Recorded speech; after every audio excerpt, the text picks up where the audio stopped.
आदेश जय महाकाल। मेरे अघोर शक्ति परिवार के प्रिय शिष्यों, इस संसार में जब कोई स्त्री या बेटी भक्ति मार्ग पर आगे बढ़ती है तो हर महीने प्रकृति उसके शरीर को एक विशेष चक्र से गुजारती है, जिसे साधारण भाषा में पीरियड या मासिक धर्म कहा जाता है। इस अवस्था में अक्सर माताएं बहनें बहुत ही व्याकुल, डरे हुए और संशयी मन से पूछती हैं, गुरुजी, जब हम हर महीने इन 4-5 दिनों के कठिन दौर से गुजरती हैं तो क्या हम महाकाली का नाम ले सकते हैं? लोग कहते हैं कि इस अवस्था में भगवान का नाम लेने से या मंत्र का मानसिक जाप करने से भी पाप लगता है। देवता क्रोधित हो जाते हैं और घर में तांत्रिक दोष लग जाता है। गुरुजी, आप अघोर मार्ग के ज्ञाता हैं, हमें साफ साफ बताइए, क्या रज इस 16 अवस्था में काल को भी भस्म करने वाली उस माँ काली की पूजा की जा सकती है, या इन दिनों में हमें अपनी साधना पूरी तरीके से रोक देनी चाहिए? देखो बेटा, मासिक धर्म के समय साक्षात शमशान वासिनी प्रकृति की आधा शक्ति माँ काली की भक्ति और पूजा का जो विधान तंत्र शास्त्र में बताया गया है, उसे अधकचरे गानियों ने समाज के सामने हमेशा गलत ढंग से परोसा है। आज मैं तुम्हें इसके पीछे छिपे उस परम कड़े और जागृत तांत्रिक सत्य को समझाऊंगा, जिसे जानने के बाद तुम्हारी भक्ति के सारे बंधन एक पल में टूट जाएंगे। ध्यान से सुनो, आज जो बता रहा हूं, इस रजस्वला अवस्था और महाकाली की चेतना का पूरा रूप आगे ही समझ आता है। पहला कड़ा तांत्रिक नियम ध्यान से अपनी छाती पर लिख लो। माँ काली की इस ब्रह्मांड की कोई सौम्य या बाहरी मर्यादाओं में बधी शक्ति नहीं है। वे साक्षात उग्र शक्ति है, प्रकृति है। तंत्र शास्त्र के अनुसार स्त्रियों में होने वाला ये मासिक धर्म कोई अशुद्धि या गंदगी नहीं है, बल्कि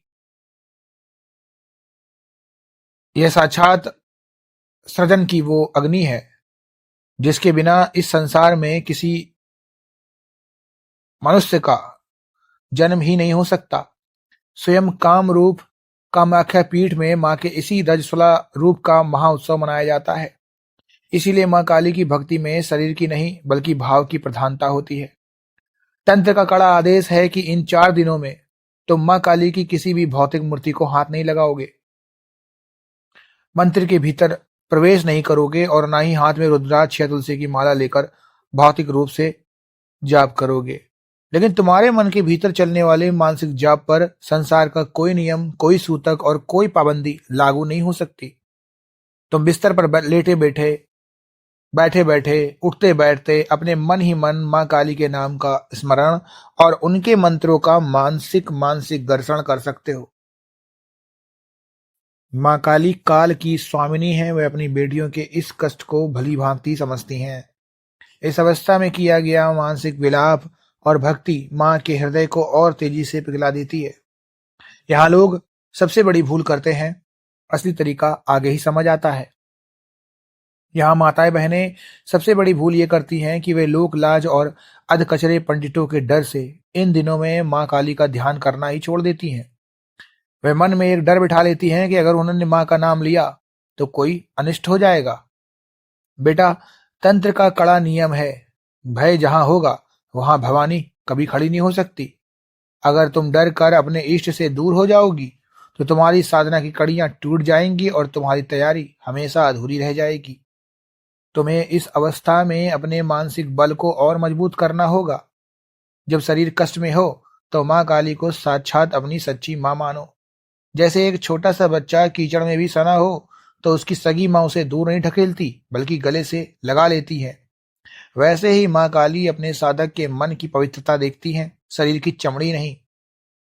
इन दिनों में मूर्ति पूजा वर्जित है ताकि तुम्हारे शरीर को आराम मिल सके, लेकिन मानसिक रूप से तुम अखंड साम्राज्य की स्वामिनी माँ काली की गोद में सुरक्षित हो। इसे एक बहुत ही साधारण देसी उदाहरण से समझो। जैसे तुम्हारे घर में साक्षात तुम्हारी अपनी सगी माँ बैठी हो, तुम बाहर खेत में काम करके आए हो, तुम्हारे कपड़ों पर कीचड़ लगी है, तुम्हारे हाथ पैर गंदे हैं। उस हालत में तुम अपनी माँ के रसोई घर में जाकर साफ सुथरे बर्तनों को हाथ नहीं लगाओगे, क्योंकि वो मर्यादा के खिलाफ है।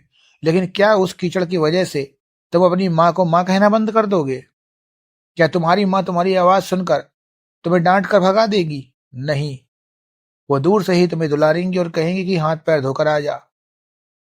बेटा, माँ काली भी तुम्हारी वही सगी ब्रह्मांडी माँ है। मूर्ति छूना रसोई छूने जैसा है जो वर्जित है, लेकिन कंठ और मन से उन्हें पुकारना उस बच्चे की आवाज है जिसे माँ कभी ठुकरा नहीं सकती। ये सिर्फ शुरुआत है, असली गहराई आगे है। जो माताएं बहनें या साधक मासिक धर्म के दौरान की जाने वाली गुप्त मानसिक तांत्रिक क्रियाओं और मंत्रों को कीलन मुक्त रखने का सही नियम जानना चाहते हैं, उनके लिए अगला चरण सिद्ध साधना का प्लेलिस्ट केवल सदस्यों के लिए खुला है। निर्णय तुम्हारा है। आदेश। जय महाकाल।